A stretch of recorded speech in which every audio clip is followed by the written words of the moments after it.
आज किसी ने प्रश्न किया है, उसी प्रश्न से शिव महापुराण की कथा को प्रारंभ करते हैं।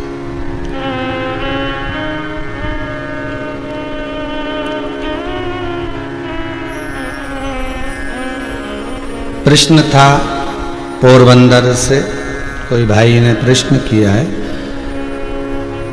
कि आप कहते हो ईश्वर है, कल की कथा सुनी होगी, ईश्वर है कि नहीं है, वहां से तो आप कहते हो ईश्वर है,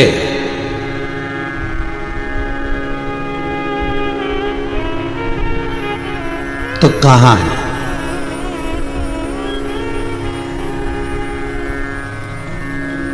और जिस समय हम जप करने के लिए बैठते हैं, जिस समय हम भगवान का भजन करने के लिए बैठते हैं, हम माला लेकर बैठते हैं, हम तप करने बैठते हैं, हम नेत्र बंद कर कर बैठते हैं, तब ईश्वर क्यों नहीं आता?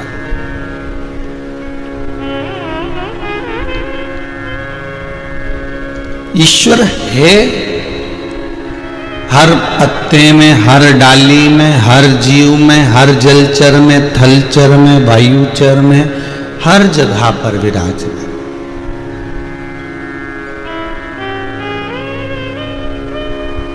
पर वो सामने दिखता नहीं है।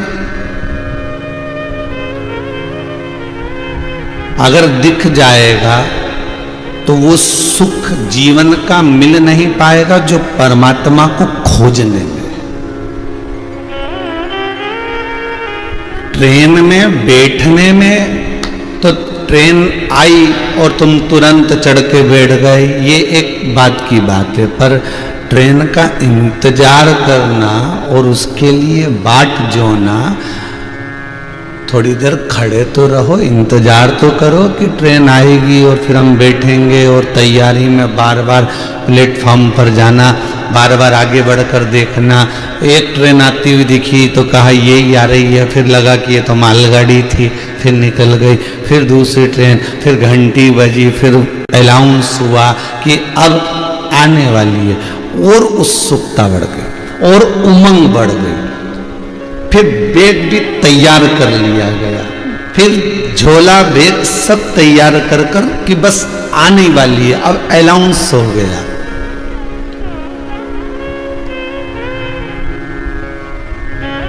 फिर बोर्ड पर लिखा हुआ भी आ गया, फिर बोगी का नंबर भी लिखा हुआ आ गया कि यहां पर ये B1 लगेगा कि A1 लगेगा कि H1 लगेगा कि S1 लगेगा, S2 लगेगा कि जो सामान्य बोगी लगेगा, रसोई घर लगेगा, ये सब सामने एकदम लिखा हुआ भी आ गया। पर ये कब आएगा? जब ट्रेन आ रही होगी। उससे पहले तो केवल लिखा हुआ आएगा कि इतनी बजे से इतनी बजे तुम्हारी ट्रेन पहुंच जाएगी, निश्चित समय पर आएगी, निर्धारित समय पर आएगी, और उस बीच में भी कहीं कोहरा पड़ गया, पानी गिर गया तो समय से लेट भी हो सकती है। बस उसी तरह ट्रेन आपको दिख नहीं रही है, ट्रेन आपको नजर नहीं आ रही है, ट्रेन आपके सामने नहीं है, पर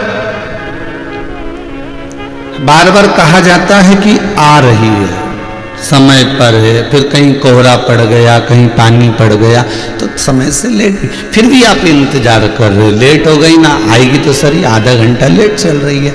फिर उसने बच्चों से कहा जरा देखो और कितनी लेट हो गई, तो कि 20 मिनट लेट चल रही है, फिर आधा घंटा लेट, बैठे रहो, कोई दिक्कत नहीं। और धीरे धीरे धीरे धीरे धीरे धीरे जब निश्चित समय पर समय आता जाता है, उत्सुकता बढ़ती जाती है, उमंग और बढ़ जाती है, और उस ट्रेन से बैठने की उमंगता, उत्सुकता और बढ़ जाती है, और फिर जैसे बस मालूम पड़ता है कि 5 मिनट में पहुंचने वाली है, बस अगले प्लेटफॉर्म पर खड़ी है, और उमंग बढ़ गई, फिर धीरे से सूचना मिल गई कि आ रही है, फिर लिखा हुआ आ गया कि इस जगह पर ये डब्बा आएगा, और उमंग बढ़ गई, फिर सामान लेकर खड़े भी हो गए क्योंकि आ रही है, और फिर जब ट्रेन सामने आई तो उस पे चढ़ने का आनंद कुछ और, कि झट से तुम चढ़ भी गए, धक्का देकर पूछ कर पाट कर अंदर पहुंच भी गए। बस यही परमात्मा से मिलन की एक ललकता बिना देखे। मिलेगा जरूर, सामने नहीं आता।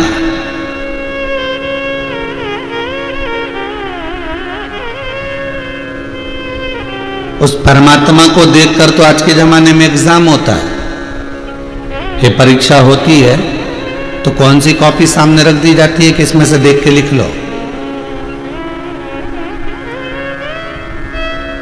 टीचर कहते हैं बिना देखे लिखना है।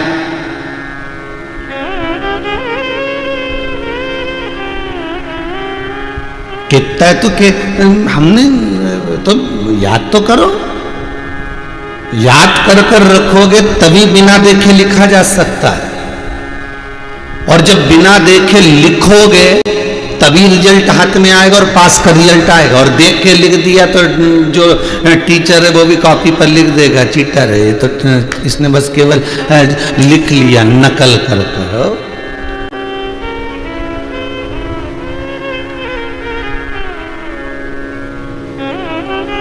क्यों टीचर होमवर्क देते हैं?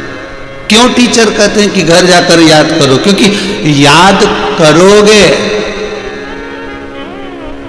याद कर लोगे तो बिना देखे लिख लोगे, और बिना देखे लिख लिया तो रिजल्ट में तुम पास हो गए, फिर तुम्हारा अगला क्लास में तुम पहुंच गए। उसी तरह यह शास्त्र कहता है कि याद कर लोगे, भले नहीं दिख रहा, याद कर लोगे बिना देखे, वो सामने है ही नहीं, रिजल्ट अच्छा आएगा, लिखते बन जाएगा और वो परमात्मा तुम्हारे सामने होगा।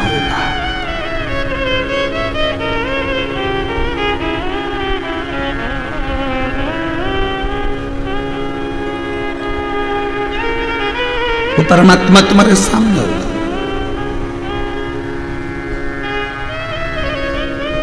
खूबी और खामी, अच्छाई और बुराई प्रत्येक मनुष्य के साथ में, प्रत्येक मानव के बीच में।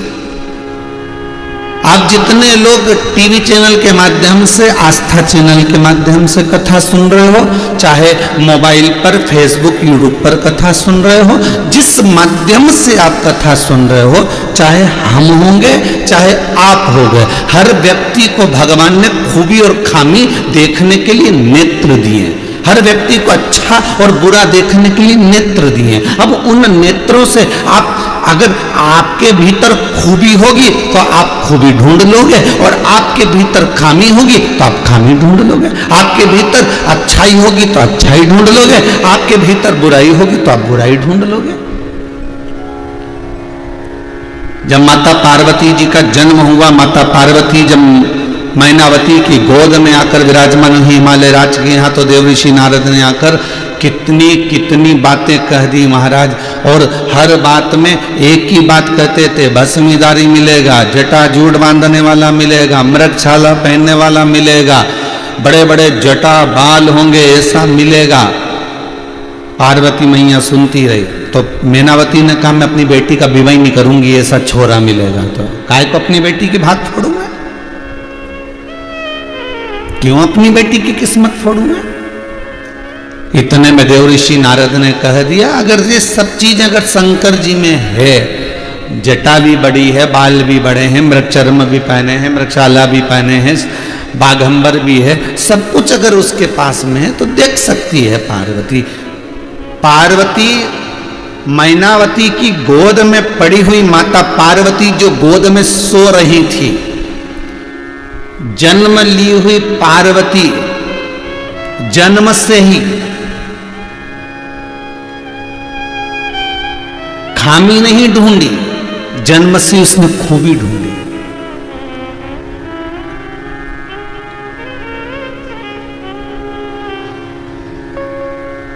दुर्योधन से कहा गया कि संसार का एक अच्छा व्यक्ति ढूंढ कर लेकर आओ। और युधिष्ठिर से कहा पूरी सृष्टि में से एक बुरा व्यक्ति ढूंढ कर लेकर आओ। युधिष्ठिर को बुरा नहीं मिला, दुर्योधन को अच्छा नहीं मिला, क्योंकि इसकी दृष्टि में कभी अच्छा था ही नहीं, कभी अच्छा था ही नहीं। दुनिया की सबसे जिद्दी औलाद थी तो वो दुर्योधन ही थी।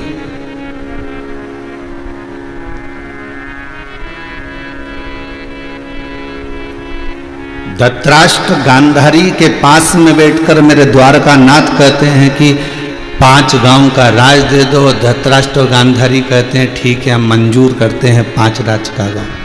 पर जिद्दी औलाद इतनी थी कि उसने कह दिया मैं सुई की नोक के बराबर नहीं दूंगा। तो भगवान कृष्ण ने भी सोच लिया तू मत दे सुई की नोक के बराबर, हम तीर की नोक पे ले लेंगे, रख तेरे पास।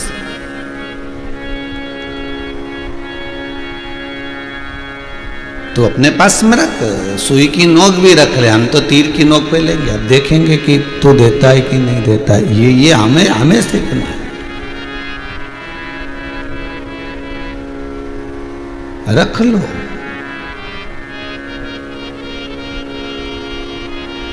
इतनी जिद्दी औलाद नहीं होना, भगवान से कहना हो औलाद हो पर इतनी जिद्दी नहीं होना चाहिए कि माता पिता का भी कहना नहीं माने, जिन माँ बाप ने जन्म दिया उनके भी नहीं सुने।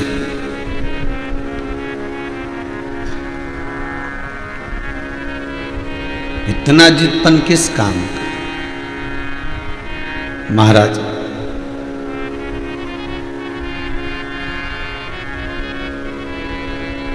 जिसने प्रश्न किया है उससे निवेदन है कि ईश्वर सामने नहीं होता, पर आप जैसे टीचर कहता है कि बिना देखे लिखो, लिखोगे बिना देखे तो फिर पास होगे, अगली क्लास में जाओगे। उसी तरह भगवान कहता है कि मैं सामने नहीं हूं, बिना देखे मुझे याद करो, जपो मेरा नाम। बिना देखे मेरा भजन करो। मैं भले सामने नहीं हूं पर रिजल्ट तो मैं ही दूंगा, पास में ही करूंगा। कितना सुंदर लिखा है किसी ने कि जो जपता है, जो भजता है वो भी रोता है, जो जपता नहीं, जो भजता नहीं वो भी रोता है।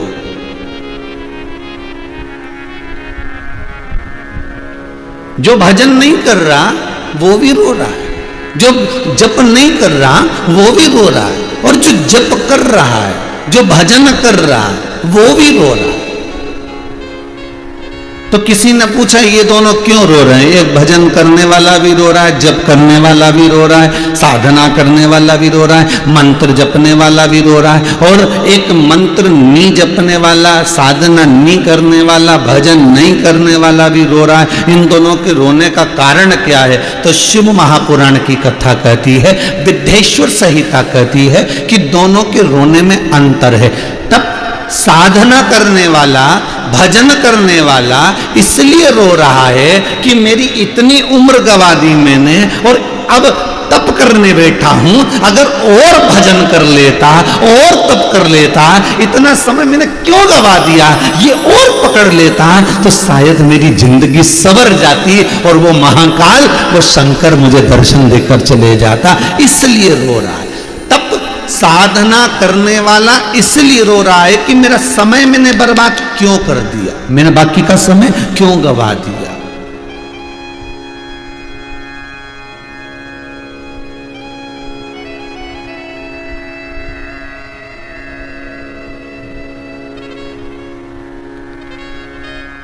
कल सोमानी परिवार कह रहा था सूरत वाला कि गुरुदेव हमको कथा से जुड़ने के बाद ऐसा लगता है कि यही आनंद है, यही सुख है, इसके सिवा कुछ नहीं, यही आनंद।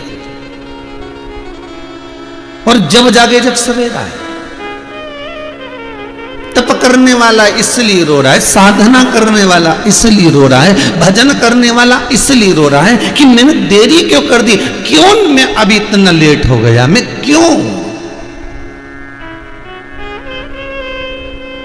आप में से भी कई लोग जो आस्था चैनल पर कथा सुन रहे हैं, मोबाइल पर कथा सुन रहे हैं, उनके मन में भी ये कभी कभी आता है, जब चैनल आपको नहीं मालूम कि शिव महापुराण की कथा आ रही और बदलते बदलते बदलते बदलते और चैनल पर तुम पहुंच गए और उस चैनल पर आपको शिव महापुराण की कथा मिल रही है और आपका मन जब कथा में लग गया तो आपने बहुत सारे लोगों को कहा कि देखो कथा आ रही है और एक बार देखना जरूर, एक बार सुनना जरूर। मेरा मन लग गया, पर बहुत लेट पहुंचा मैं हूं उस कथा तक, उस परमात्मा तक पहुंचने में मुझे बड़ी देरी हो गई।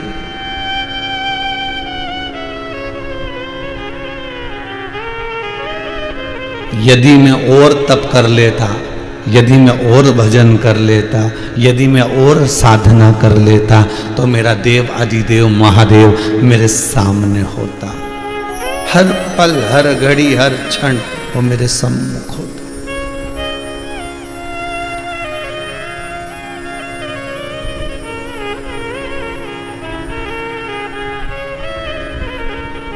वो मेरे सामने खड़ा होता और जब मेरे सम्मुख में होता तो मैं उसकी गोदी में बैठा हुआ होता। ध्रुव जी महाराज बिना देखे भजन करे भगवान मिले। प्रहलाद जी महाराज ने भगवान को देखा नहीं था, बिना देखे भजन करा भगवान मिले। मीराबाई ने बिना देखे भगवान का भजन करा, गिरधर गोपारा मिला। रामकृष्ण परमहंस जी ने बिना देखे जगदम्बा की आराधना करी, माँ जगतजननी का दर्शन हुआ। रामकृष्ण परमहंस जगतजननी का स्मरण कर लिए। संत तुकाराम जी ने बिना देखे भगवान का भजन करा, हरि विठ्ठल पांडुरंगा मिल गया। नामदेव जी महाराज ने बिना देखे भगवत स्मरण करा तो मेरा पांडुरंगा हरि विठ्ठल मिल गया। बिना देखे जब हम भजन की ओर बढ़ते हैं तो परमात्मा सामने होता है। तप साधना में परमात्मा भले सामने ना हो, पर तप साधना में तुम्हारा भाव भगवान से जुड़ा हुआ होता है।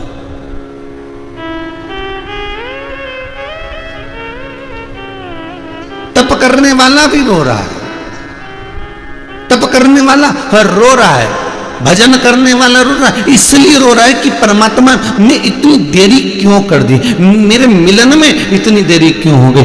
और भजन कर लेता, और तप कर लेता, और साधना कर लेता तो मेरा परमात्मा मुझे आनंद से मिल जाता। अब जो तप नहीं कर रहा, जो साधना नहीं कर रहा, जो भजन नहीं कर रहा, जो नाम जाप नहीं कर रहा, वो भी रो रहा है। तो उसके रोने का कारण क्या है? तो वो इसलिए रो रहा है कि बताओ मैंने पूरी जिंदगी मक्कारी में निकाल दी, चोरी करने में, कपट करने में, बेईमानी में, छल में, प्रपंच में, सब में निकाल दी और आज अंतिम समय में पलंग पर पड़ा हूँ और भुगत रहा हूँ। कष्ट मेरे जीवन को बस नोच रहा है।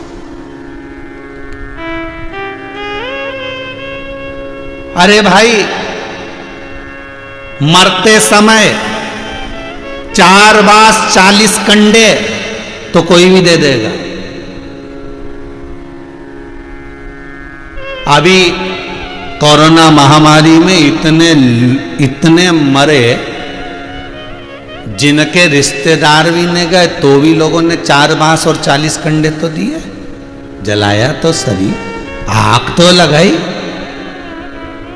अरे मरने के बाद, मरते समय, प्राण छूटते समय 4 बांस और 40 कंडे तो दुनिया में कोई भी दे देगा, पर मरते समय 4 हाथ वाले नारायण को कोई लाकर नहीं देगा। अगर वो देगा तो तुम्हारा विश्वास ही देगा।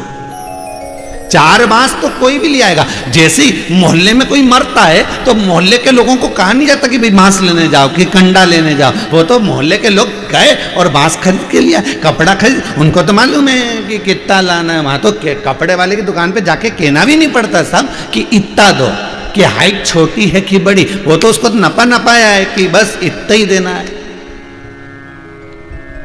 और जिंदगी भर ब्रांड का पहना और आखिरी में जो कपड़ा डाला वो बिना ब्रांड का था। उसके ब्रांड का ठिकाना नहीं था कौन सी ब्रांड का।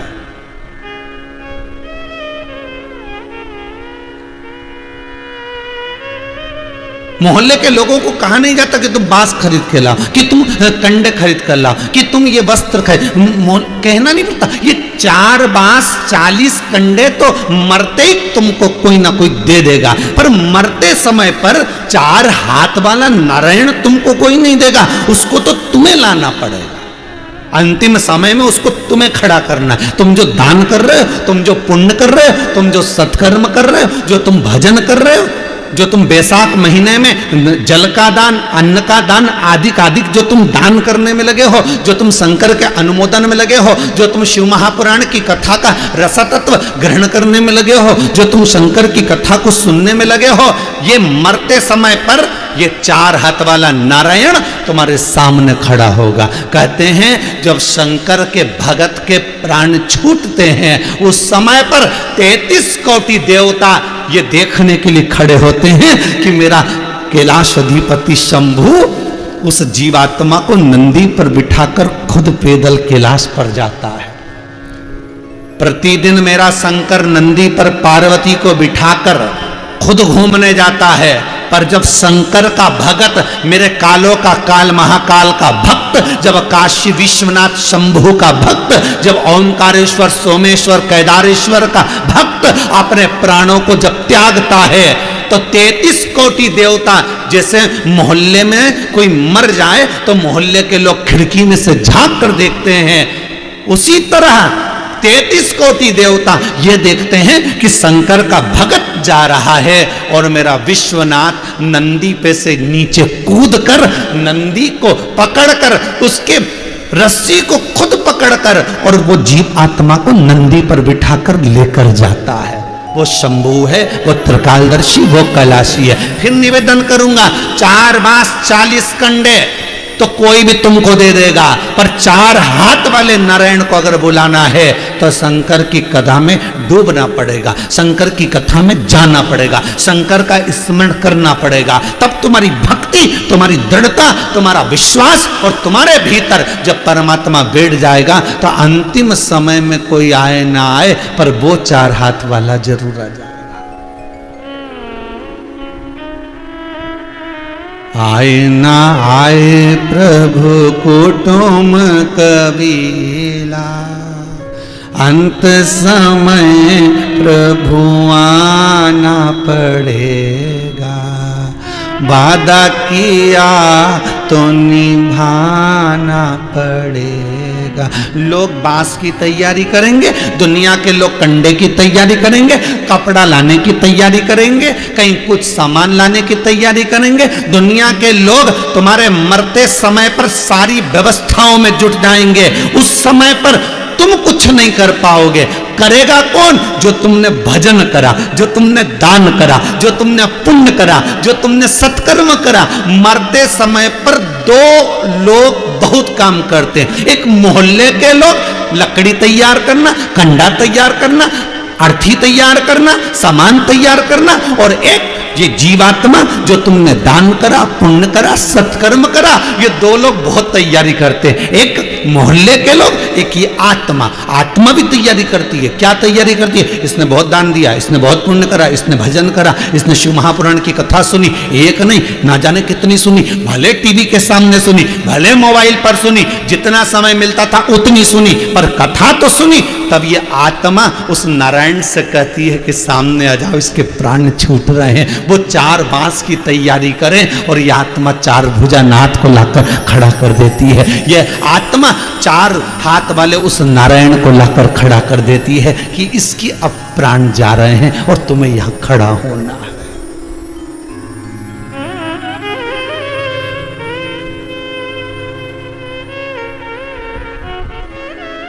आए ना आए प्रभु कुटुम कबीला, भक्तों के प्रभु आप सहारा, अंत समय प्रभु आना पड़ेगा, वादा किया तो निभाना पड़ेगा।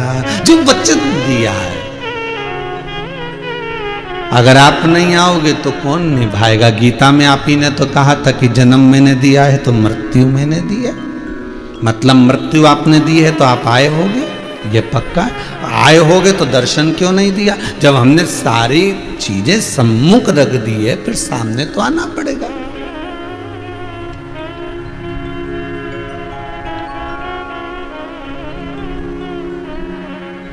पहुंचना तो सम्मुख पड़ेगा।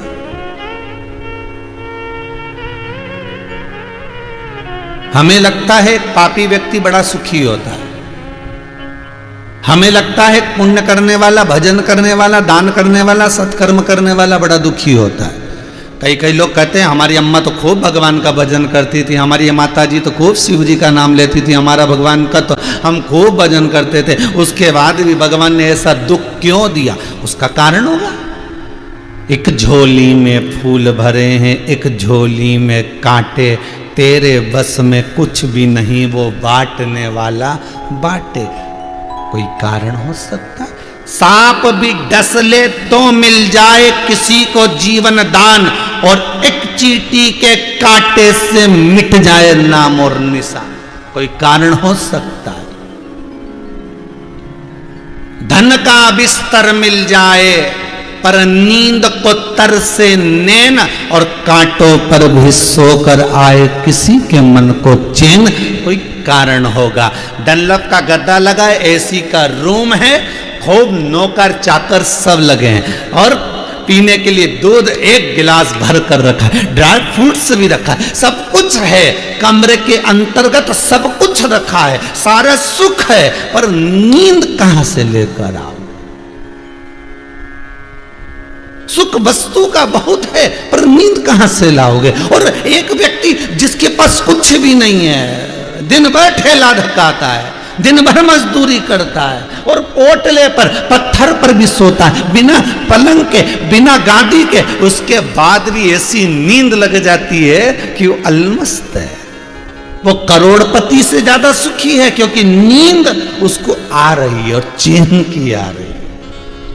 वो कहां से लेकर आओ।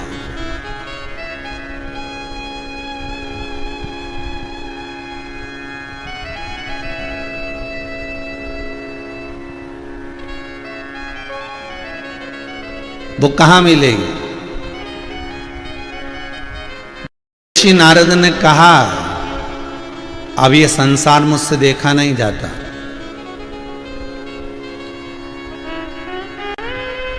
भगवान विष्णु ने पूछा क्यों, संसार में क्या हो गया, इतना जोरदार संसार, क्या कमी है, इतने बढ़िया बढ़िया संगीत बजाने वाले, अभी संसार में क्या कमी है। इतने बढ़िया बढ़िया लोग संसार में भजन स्मरण करने वाले, संसार में क्या कमी रह गई।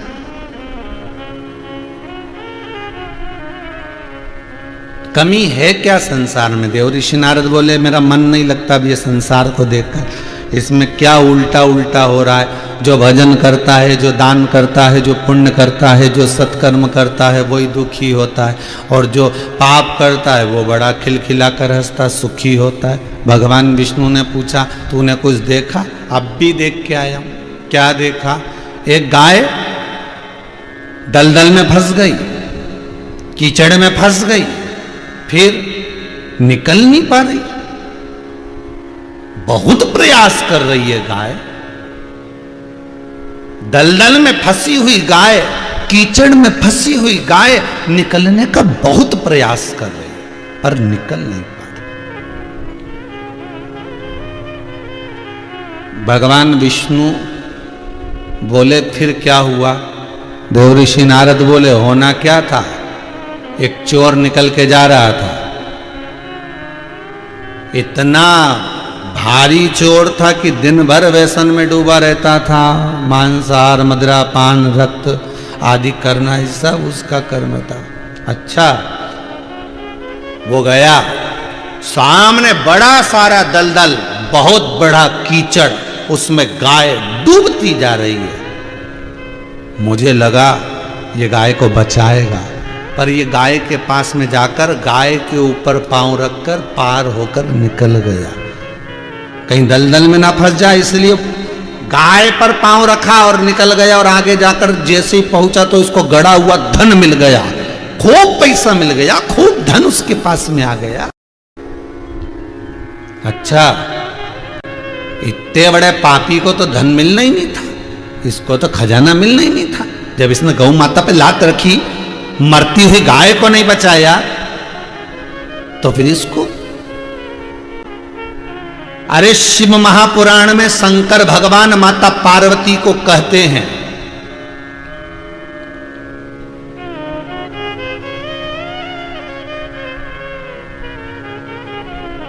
बहुला गाय की जो कथा आती है, उस बहुला गाय की कथा के समय पर शंकर पार्वती से कहते हैं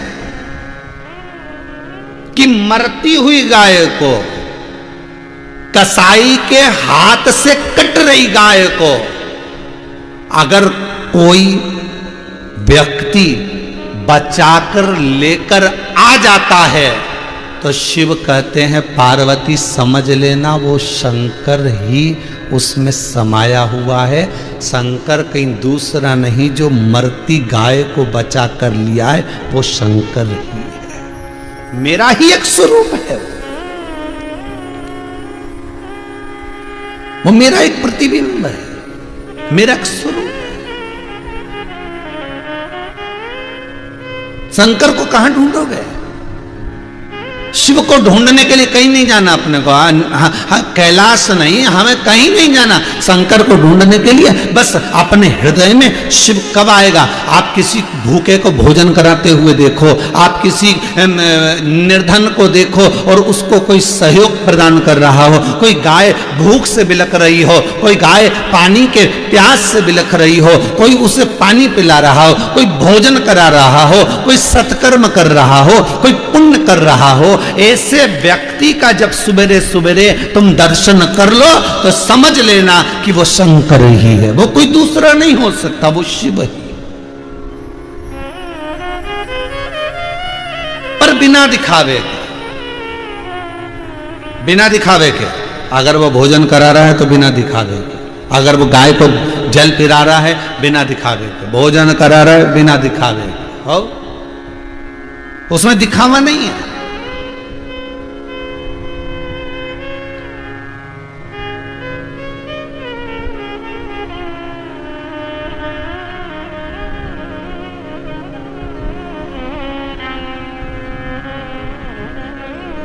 कई अखबारों में देखने को मिलता है एक केला हॉस्पिटल में देते हैं और 25 लोग खड़े होके फोटो खिंचवाते, केला एक, सब ऐसे खड़े और बेचारा मरीज ऐसा ले रहा है कि उसकी जिंदगी में उसने कभी केला ही नहीं खाया, एक केला, और 25 लोग बाजू में खड़े हैं।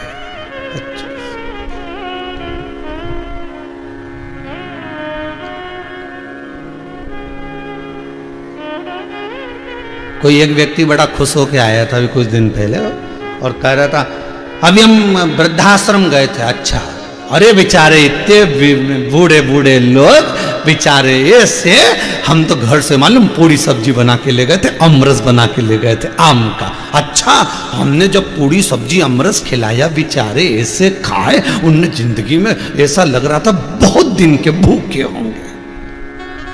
हमने कहा वाह। हमने कहा कितने दिन तक खिला रहे हो? बस एक बारी तो खिलाना था। फिर हम उसी वृद्धाश्रम में पहुंच गए और हमने जाकर पूछा, कल वो जीजी आई थी तुम्हारे यहाँ पर, अमरस पूड़ी बनाकर लाई थी, सबको खिलाया था, कैसा खिलाया? अच्छा खिलाया, बड़ी तारीफ कर रही थी।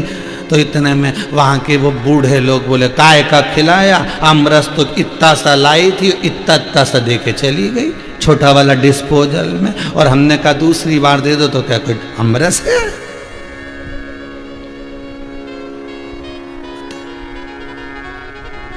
ना करिए दिखावा, शिव को दिखावा प्रिय नहीं है, शंकर को दिखावे से कोई मतलब नहीं है, इसलिए सबसे दूर रहता है वो, कैलाश पर्वत पर औघड़ी बनकर रहता है वो। उसको कोई मतलब नहीं। लक्ष्मी जी कौन से कलर की साड़ी पहन रही है, लक्ष्मी जी ने कितना आभूषण पहना, ब्रह्माणी ने कितना आभूषण पहना, ब्रह्माणी कौन सी साड़ी पहन रही है, इंद्राणी क्या क्या धारण कर रही है, इससे शिव को कोई मतलब नहीं, ना पार्वती को मतलब। वो तो ओघड़ी है, अलमस्त होकर कैलाश पर शमशान में मृत्युलोक में अलमस्त होकर रहता है, अलमस्त हो।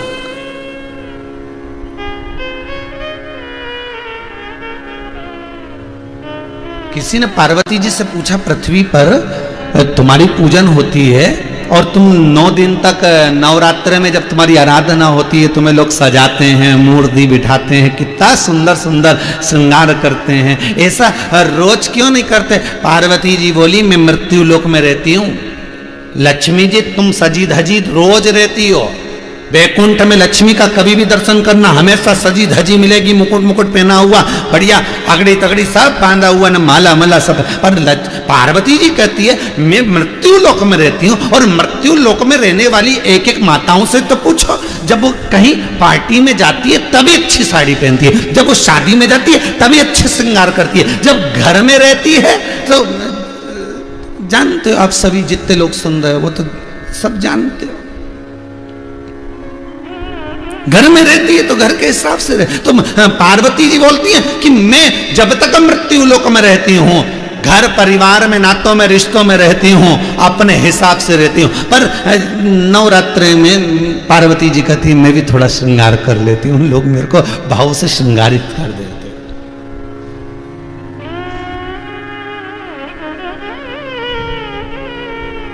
फिर किसी ने पूछा तुम सभी दिन एक जैसी क्यों नहीं रहती? पार्वती कहती है किसी मां से पूछना, मैं मां हूं, मैं मां हूं। किसी मां से पूछना, बहुत सुंदर चुन्नी बेस पहनी हो, उसमें यहां फुंदा लटक रहे हो और खूब जोरदार हार मार और उसमें सितारे लग रहे हो, सोना चांदी जड़ रहा हो, तगड़ी पहनी हो, चूड़ा पहनी हो, गले में हार पहनी हो, खूब सुंदर कुंडल पहनी हो, और अपने बच्चे को मां गोदी में ले, ईमानदारी से कहना बच्चा रोएगा कि खुश होगा? जब इतने आभूषण से जड़ी हुई साड़ी जब उस बच्चे